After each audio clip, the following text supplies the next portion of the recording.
what if actually more happened in reality, and in how the writer has picked it up, there's not necessarily space to put all of the ways that God is at work.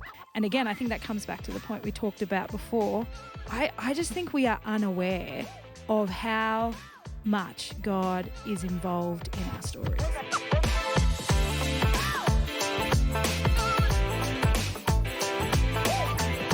Well, thanks for tuning in. Do people tune into podcasts, Brad? I don't think they do. I get a notification, so I just get the bell. Okay. So make sure you do that for this podcast too. Thanks for responding to the bell and listening to this third episode. We're almost at the end, actually. We're past halfway. We are, but you are showing your age for today. So. Mate, I lived in the days where the dial was part of the radio. So, yeah, that's... Dial? You're looking at me like I'm... Yeah. No, okay. You're not... Anyway, welcome back. Thank you. It's good to have you. Lauren, back again. Yes. Great to have you back in the chair. Week 3. What do you think of this setup in comparison to our old studio? I think we're in nice lounges today. We are in now Slouches, a new place. Yeah, it's good. It's comfortable. It's good. And Mayne, Andrew Mayne, Pastor G'day. Andrew. Hello. Come on, you got more words to say than that. No, I'm just trying to get past the small chat, like, at the start of the podcast. People want to dive in deep That's with true. what we've got to say today. I'm just in shock that you're the one saying that. It's great to be here. I'm not a waffler, so. Let's move No, forward. I'm joking. Good to be here. Brad, we're right into the tight two. We've got two of us preach, actually 3 of us, but we're only going to stick with 2 tight twos. Lauren, ladies Yes. first, take us away with your tight 2 from yesterday. The timer is ready. Go. You know the saying, the devil is in the detail? Well, God is in the detail of these 2 particular chapters in Esther 5 and 6. I think seemingly insignificant events become very a part of God's plans and purposes. And so yesterday I just unpacked Esther 5 and 6, but looked at it through the different characters. So 4 different characters, 4 different particular events that involve them. So first of all, we see Esther, who doesn't ask the king straight away her request. So looking at the idea that there's...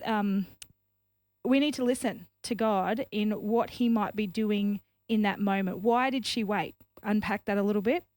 For Haman, it was that he saw Mordecai, he walked past, and it instilled this kind of rage in him, which he started to think, actually, this is starting to look really hopeless. We thought deliverance was coming, but this situation, my circumstance looking hopeless. But you have to keep looking for where God is at work. Then we look at the king, and this is my favorite kind of insignificant moment, because he can't sleep. And we all have those moments when we can't sleep, but God is so at work in this situation as he calls in one of his people to read an account from what's happened, and they realize that Mordecai saved the king and he didn't get rewarded for it. So we need to be listening as well to what God is doing in this disruption of his sleep. And then Mordecai gets honored, and we didn't really see that coming. So trusting God's timing. I'm just so focused on the clock that didn't even hold together The well. clock's so far away from me, I couldn't see it. All I could see is you very, very nervously glancing at the clock every 2 or 3 seconds. Yeah, I was trying to work out if all that I'm saying, and I still don't think, that's some words I said, but I don't know if it all made sense. It was a good little summary of what It was actually good. happens in the book. So that's helpful. If you hadn't read the book or hadn't attended church on Sunday, that's a good little snapshot, isn't it?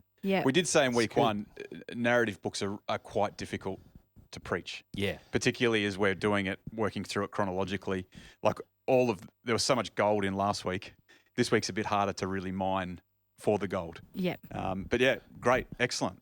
Now I want to rehash and find the gold that I just had, but that is what I was just supposed to do. So now we're going to hear from Mayne, who's going to bring that gold. Well, I was nervous. I didn't know there was a timer clock. Yeah, but, tight 2, mate. This is awesome. Tight 2 minutes. This is tight 2 minutes. What was your time, Lauren? A minute 49. Oh, good. I still had 10 Pretty good. seconds. Well done. Yeah. Mayne, tight 2. Ready? Yeah, let's do this. Let's go. Hey, I'm not going to try and do a summary. I told a story in my message yesterday about for Chrissy and I and our family when we really felt God prompting us to move to Ormo after we'd planted Gateway Ormo about 3 or 4 years in. And I just talked about how, we talk about God spoke, and sometimes we overthink how spectacular that was. For us, it was really just simple. I can still remember the day driving back from Toowoomba in the car. Like, that's how crisp the detail is. And it was nothing more than I was just lost in my own thoughts driving along Gatton bypass and thinking, I just actually wonder if we've got to consider making a move to Ormo. And Chrissy and I had already done that journey and probably landed it and thought, no, look, we'd priced our house, we'd done all this stuff, and it felt like it just practically wasn't going to work, but I couldn't shake this thought. Shared it with Chrissy, and she'd been sitting there daydreaming the same thing. God sometimes just speaks in unspectacular ways, but it's when you actually get the testimony of a few. And as I read this story, I ask the question of where is God in this story? And there could be multiple points, like the king shows favour to Esther with the golden scepter. The king's woken up in the night.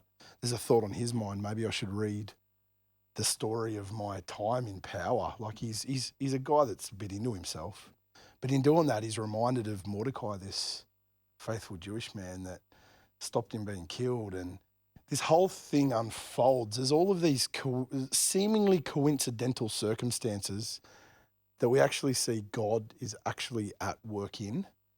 And my encouragement, my message was just sometimes we write that off as coincidence or chance or luck. But I think all of us, if we look at the snapshot of our own stories, God is so often at work, even in places that we don't see it or acknowledge it.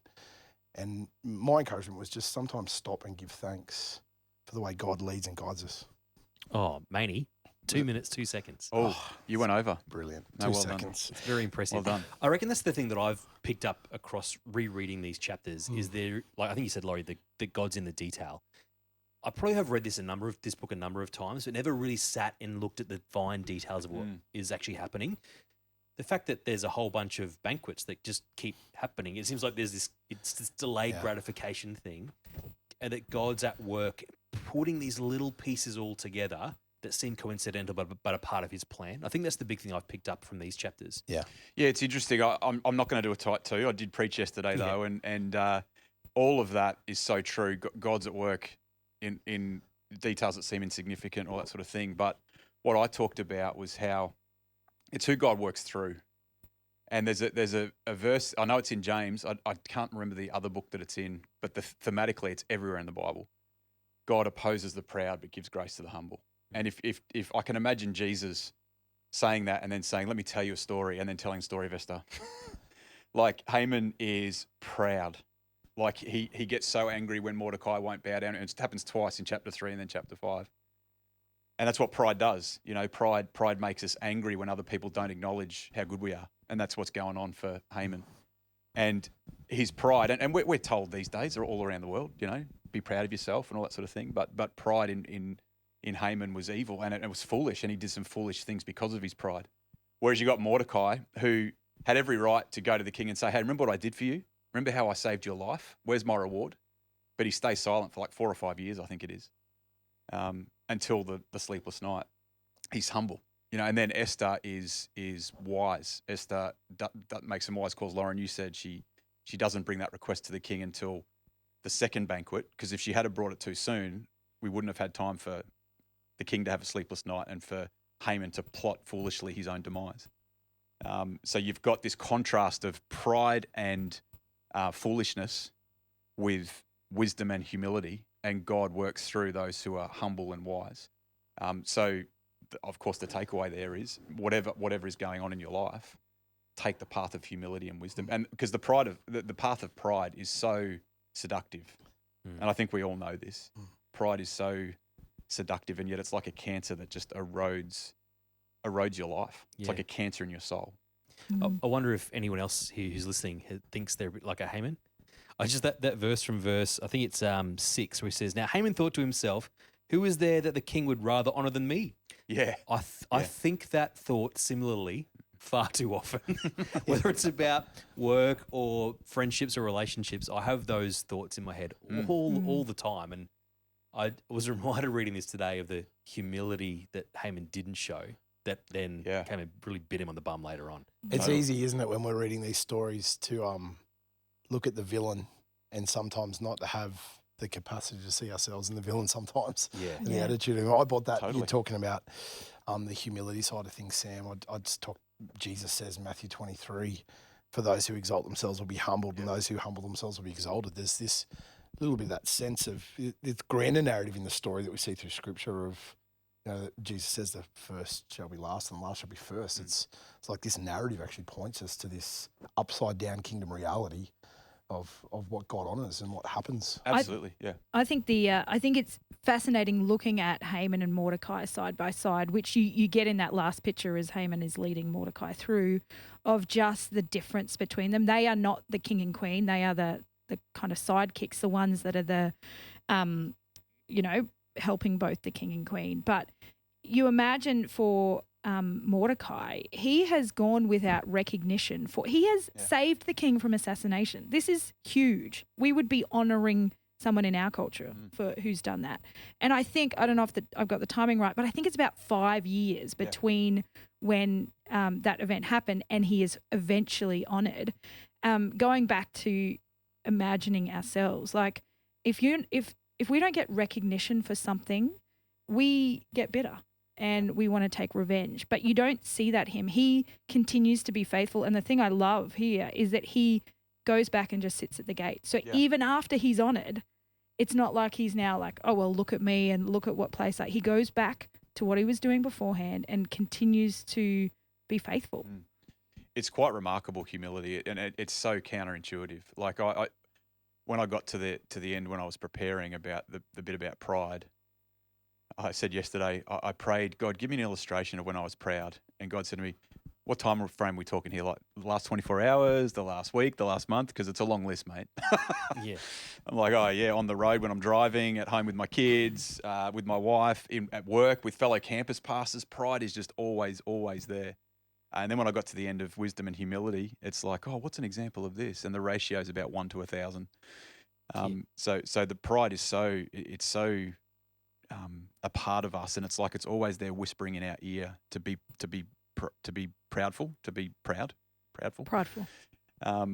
And humility is a lot harder path to take, and yet you've got this thing going on in that I love about Esther is God's doing His thing. Like Esther and Mordecai didn't control. It's not like they put some V or coffee or caffeine in the king's dinner so that he had a sleepless night. They didn't control that. It was outside of their control. God did that bit, but they did their bit too. And God honoured the bit that they were doing as they humbled themselves and showed wisdom. And that's how we need to be as well, particularly at a time such as this in our country. Yeah, it's good. Absolutely. Well, I know we've kind of looked through the bit of a summary of our initial thoughts, but is there anything, something old, something new in this? Well, is there a timeless truth that stood out to you again, or is there something that new you've read for the first time and like, I never really saw that or thought about that? What stood out to you as you've read these chapters? Oh, awesome. Thanks, Brad. Everyone's just looked at me then, so that's why I've just stumbled there. It's We can edit out the It's great listening on the podcast, isn't it, that awkward moment? Let me take it somewhere, and I'll be very careful where I go with this because I know that this will trigger a whole bunch of people, and I'm not looking to make it a political debate, but let me talk politically for a minute.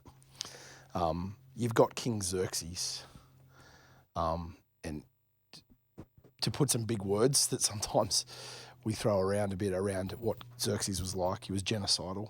He'd actually ordered the extermination of a whole group of people. He was a narcissist. He was deeply into himself and his own admiration and adoration, had very high opinion of himself.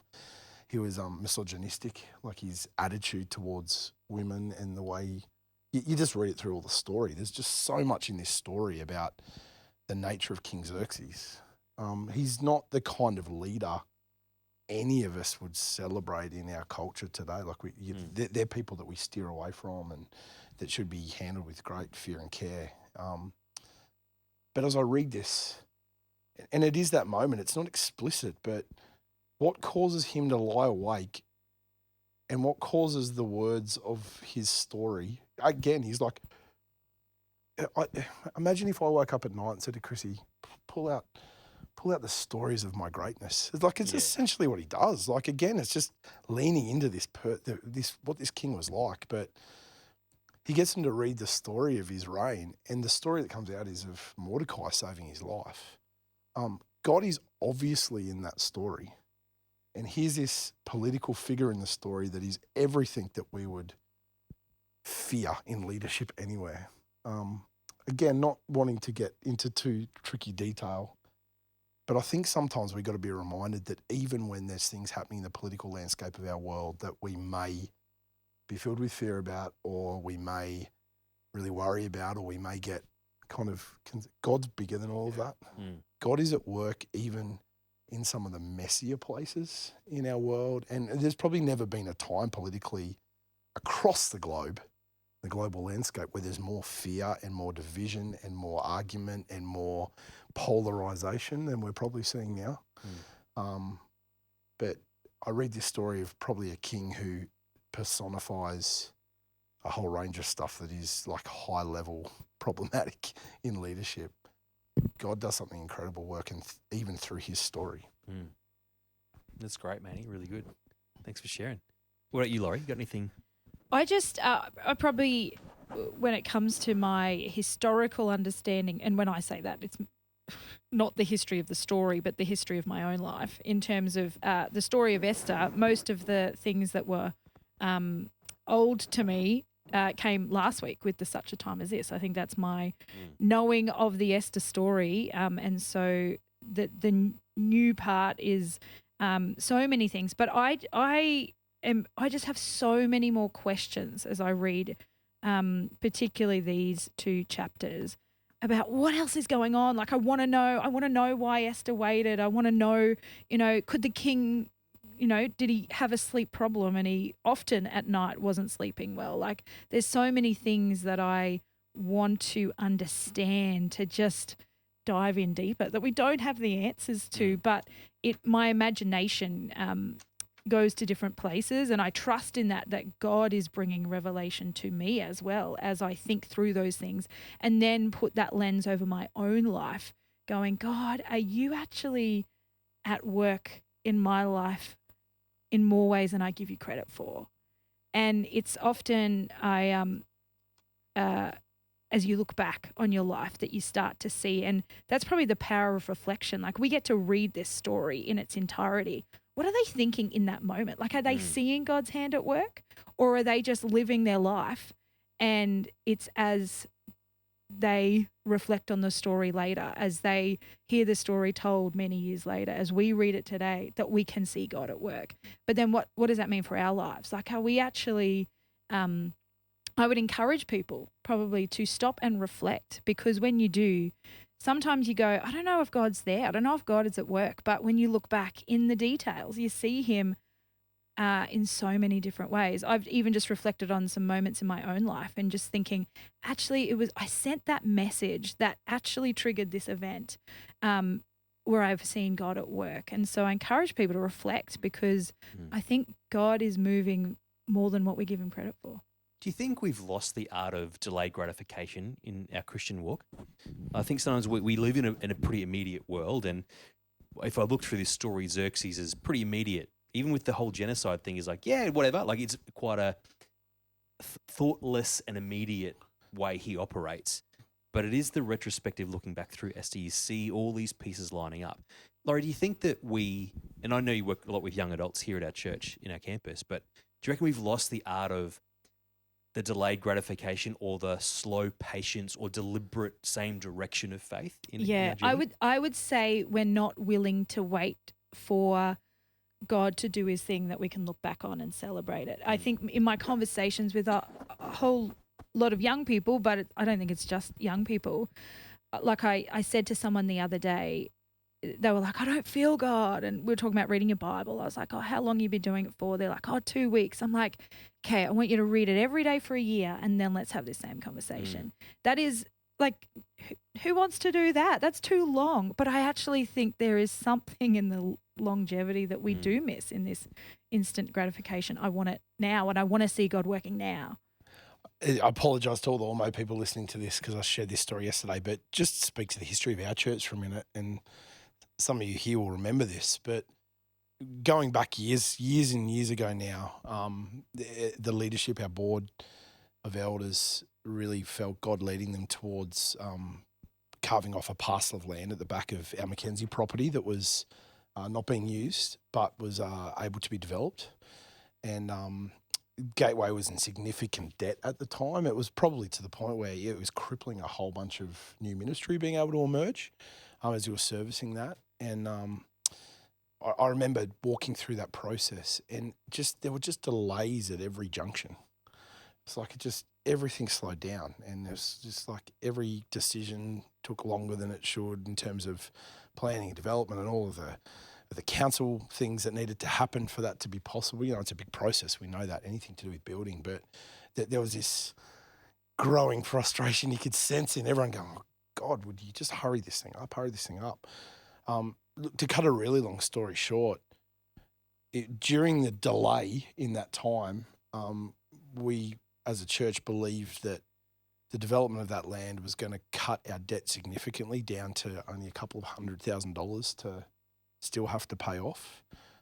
But in the delay, property prices went up, and by the time it all went through, the price we got for that sale cleared the debt of our church, put some money in the bank to start to put some work into ministries and other areas. And it was only as you looked in hindsight that you go, oh, we were impatient. We just wanted God to hurry up, and we're kind of just trying to push the agenda. But in the delay, something miraculous happened, and we ended up in such a better place. I know it's a very practical example and financial example, but it has significant impact a couple of decades ago now I'm talking, about where we were as a church and our capacity to actually start to invest in some of the things we felt God had called us to do. And some of the things we experience now as a church are the fruit of that time and the ministries that were enabled because God just helped free up that resource for us. As I read the story and you see all these gaps between these different things, like the different banquets Esther had, there's margin in the story, isn't there?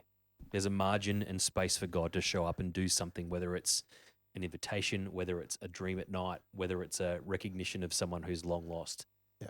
I think the big thing I've taken away from this is I have to trust God with the timing of things, but I need to have the margin to let him show up and do that without me forcing it. We live in a really impatient culture where everything about our culture is impatient. We send a message, we want a response immediately. Like we never like to wait, but that's the history of the scriptures. There's so much waiting. I circle back to wisdom. Like the questions about Esther, you'd think that the story should go, or she gets ready, she goes in, she touches the king's scepter, and he says, "What do you want?" And she says, "I want my people to be saved, and this bloke over here, he wants to kill us all." And what? And then there's justice done, case closed. But she doesn't, and I have to believe that the 3 days of fasting and prayer, God's just downloaded a whole lot of stuff into Esther's heart. This is how this is going to go. This is how this is going to go. First feast, second feast. And the wisdom, and maybe your story is a great one, Gateway story that you told, is a great one of godly wisdom versus worldly wisdom. Because worldly wisdom says, move it, like, got to get it done, you know. But tuning in to the heart of God through prayer and fasting and hearing from him. And you can see, I mean, the cross is foolishness to the world. Yeah. You know, what Paul said, what we preach is foolishness to the Greeks, to the Gentiles. And yet that's the very thing that changes the world. Godly wisdom doesn't look like worldly wisdom. And the only way you get godly wisdom is to humble yourself, tune into him. And there we are back at the radio again. Tune into him, hear from him, and then act according to what he's saying. So intimacy with God is key in all of this. And I have to believe that Esther had that. That's great. Even though there's no reference to it. Well, maybe it's time for us to hear from our resident, or not so resident expert, Tim Kay. So thanks, Tim. Take it away. Hey guys, thanks for having me back on as we look at Esther chapter 5 and 6. The first thing that we really need to notice as we geek out with this amazing book is that Esther has a chiastic structure to it. Chiastic structure. A chiasm is the letter chi in Greek, which is a big X. And what that means is the start of the book of Esther and the end of the book of Esther are very similar. And then the second thing that happens and the second last thing that happens are also very similar, and so on. If you want to look this up, you can actually just Google Esther structure or Book of Esther structure. And then if you click on images, do a Google image search, you'll be able to see a whole bunch of different variations of this. The one I'm looking at is by a guy called Levinson, and it looks like a big V. And the idea in the book of Esther is that it's a literary masterpiece that's written so that you can actually know what the author is trying to highlight through the structure of the book. So let me explain what I mean. The first thing that happens in the book of Esther is the greatness of King Xerxes. The last thing that happens is the greatness of King Xerxes and Mordecai in chapter 10. Right, the second thing that happens is there are two banquets of the Persians. The second last thing that happens in the book is the two banquets of the Jews. The third thing that happens is that Esther identifies as a Gentile. The third last thing that happens is that Gentiles identify as Jews. Again, you can look this up. Basically, the whole book of Esther is like this big V. It's like it's going downhill up until a middle point in the book, and then it starts to go uphill from there. And the reason I mention that is that the middle point of the book is what we're looking at now in Esther 5 and 6. It's actually Esther chapter 6 is this hinge point in the whole book where everything changes in the book. So what happens in Esther 6? Well, that's when the king can't sleep, and so he asks for the annals or the chronicles to be read to him. He notices that he hasn't rewarded Mordecai for saving his life. That's a really bad thing for a Persian king to do. Persian kings would typically reward that kind of thing with a massive reward. Like it would have made Mordecai set for life financially. He could have been made a satrap or something like that. It's the typical thing that you'd get a massive reward for, and he hasn't been rewarded at all for it. So that's a big issue. Then Haman comes in.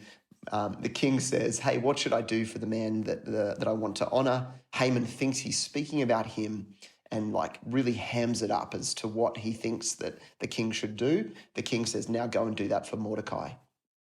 And so what we're seeing there is this is the hinge point of the book. This is where everything changes. And there's a couple of really important things going on. One is that the king can't sleep. And as Christians reading this story, we know why that is. We know that God is at work behind the scenes. The earliest interpreters of the book of Esther actually make that really clear.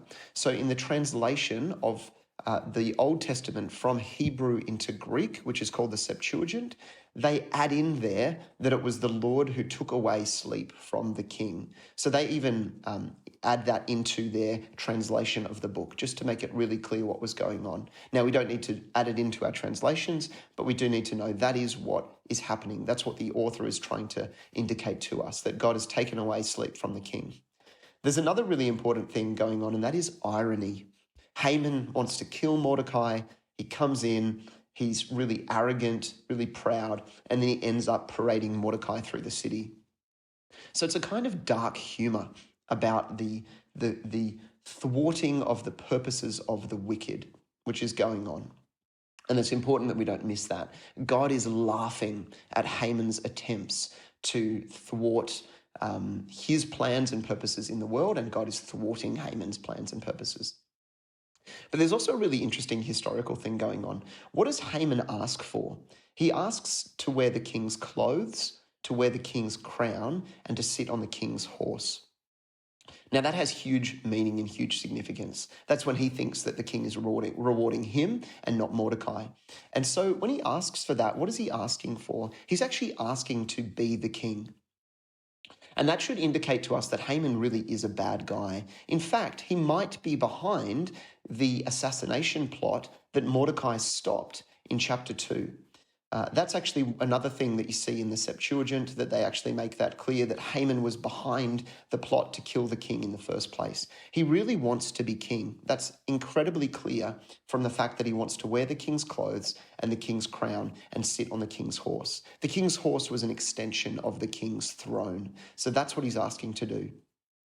Herodotus, this great, amazing early Greek historian, actually tells a story about this same king, King Xerxes, when he was deciding whether or not to go and attack Greece.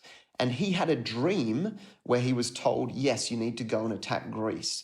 but he really wanted to make sure that that dream was accurate, that it was good. And so he asked a friend of his to wear his robes and crown and sit on his throne and then sleep in his bed. And he said, if you do that, then this dream will probably come to you as well. And then we'll definitely know that it's from a God.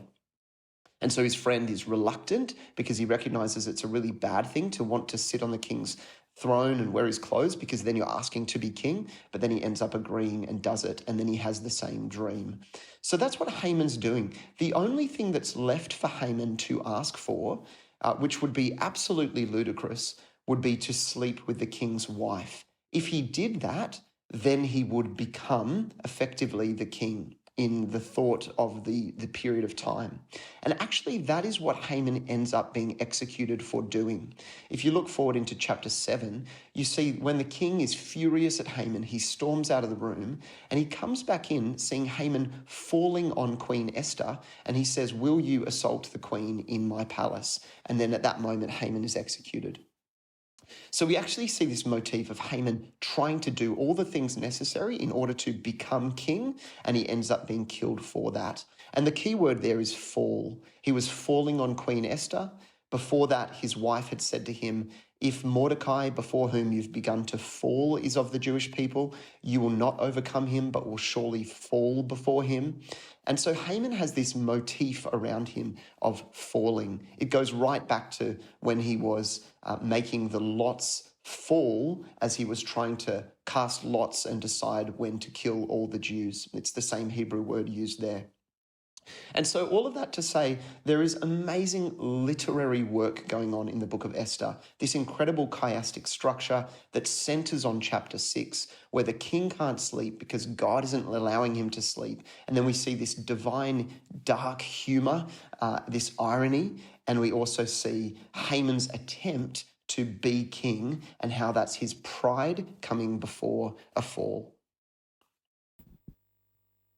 Well, that's a great insight from Tim there. But my first recommendation is, if you're going to Google what he said to Google at the start there, Esther structure, make sure you spell it right. Otherwise, you'll be looking at ethyl benzoate and benzoic acid structure, chemical structures. So this is ironic, Brad, because you were mocking me before for being old. Well, this is now you on Google. Just got fat thumbs. My recommendation is type in Esther book structure. That'll actually give you what you need. Very good. Hearing Tim speak then, man, just again saying Tim Kay, just what a brilliant addition to this podcast. Hearing Tim speak about the beauty of the way that Esther is written, it does, like it almost and I think this is interesting, some conversations I've been having with some of our people around Esther. It almost like it seems too good to be true. Like, it's so well written, it's so beautiful, it's so structured, and some of the things that happen border on the unbelievable. I don't know. What do you guys think about that? How do we respond to a book that just seems maybe based on a true story? A true story, historical? So let me tell another story to, I think, give an example. So I heard an interview with the guys from the movie Unsung Hero. I don't know if anyone's seen that, but it's the backstory of King and Country and how they got to that. And it was based on a true story, but they said, we put in all the miracles that we saw, and they told us we couldn't leave them all in because it was unbelievable. And so there was more to the story than what is in the video because God was at work. And I think you could go one step and go, oh, maybe all those things didn't happen. But what if actually more happened in reality, and in how the writer has picked it up? There's not necessarily space to put all of the ways that God is at work. And again, I think that comes back to the point we talked about before. I just think we are unaware of how much God is involved in our stories. Yeah. That's really good, Lauren. That's excellent. And I think as well, the story of Esther, the reason why I believe it to be true is it's just got the fingerprints of God all over it. Mm-hmm. Like, this is how God works. I mean, we believe in Jesus, who was God in the flesh, who died on a cross, came back to life, resurrected. He sends the Spirit into believers, will come back again, restore the earth. Like, talk about unbelievable stories. That's why we're here. That's why this building's here. That's why we exist as a church and as a people. So, and the story of Esther it's incomplete, but it's a story of redemption. God redeeming, saving His people. So it's consistent. I think too, when God is involved in something, it is beautiful. And I think the beauty we've got in the scriptures is God inspired people who are great authors and writers to capture the truth of the story in a way that shows some of the beauty and the narrative. And we know when God's in the midst of something, that it's not just a whole bunch of events that happen by chance. There is often a thread that when you look back on it, you see. And so Esther doesn't just point to what happened in that time. It gives us a greater sense of who God is and how he weaves his narrative into our stories. And it's like songwriters, isn't it? If I want to write a song that is truth but speaks to the glory of God, I'm not going to be able to write as beautiful a song because I'm not a songwriter. I'm a musician in the same way as someone else can. It's not any less true. It's just sometimes God's gifted people to be able to tell the true stories in a really beautiful and compelling way that picks up his nature through it. I see that in Esther. And we can look at that in other texts too. We've mentioned Herodotus before as well, one of the most venerated historians as well in history. Part of his history is his opinion and also beautiful creation of language to make a story sound a certain way to its audience. I think when we look at the story of Esther, the writer's clearly trying to tell us something. Tell us something about who God is, about what God's up to in this story. And he's at work despite maybe our lack of understanding or our lack of seeing all the pieces. Yeah. Yeah, good one. Another great discussion. Don't forget, if you've got questions, and out of the stuff that Tim's presenting, I know that a lot of questions are stirring for me, Brad. You can email them to us, sundaymonday@gatewaybaptist.com.au. If you've got any questions, we're going to do a bonus episode at the end of all this with Tim, where we will present some of our questions to him, put some of our questions to him, and some of yours as well. So email in. And sundaymonday@gatewaybaptist.com.au and let us know what your questions are. And keep checking all the social pipes, whether it's YouTube, Spotify, whatever. You'll catch us on there every day of the week. Let me finish with this thought, Brad. There was something in Esther that I talked about yesterday I think is really good that fits with this Sunday Monday theme. Before Esther went to the king, she put on her royal robes. She belonged there. She wasn't going to a place where she belonged. She didn't go wearing sackcloth and ashes either. She went in her royal robe. She belonged in the palace, and because she belonged, she was able to approach the king. Wherever you are today listening to this podcast, maybe you're on your way to work, maybe you're on your lunch break or whatever, but you are probably wearing some kind of royal robes, whether it's a high-vis shirt, a school uniform, some kind of uniform for work. They are your royal robes, where you wear them to go into the palace, and you don't stand before kings, but you stand before others to testify to God's goodness and his love. And so our prayer always with this podcast is that what we talk about here inspires you as you wear your royal robes in the palace today. Very good. Amen. Amen. God is at work. Hey, that's the end of our today's episode. Thanks, Mayne. Thanks, Laurie. Thank you for having us. Awesome being here. Thanks, Brad. Catch you next time.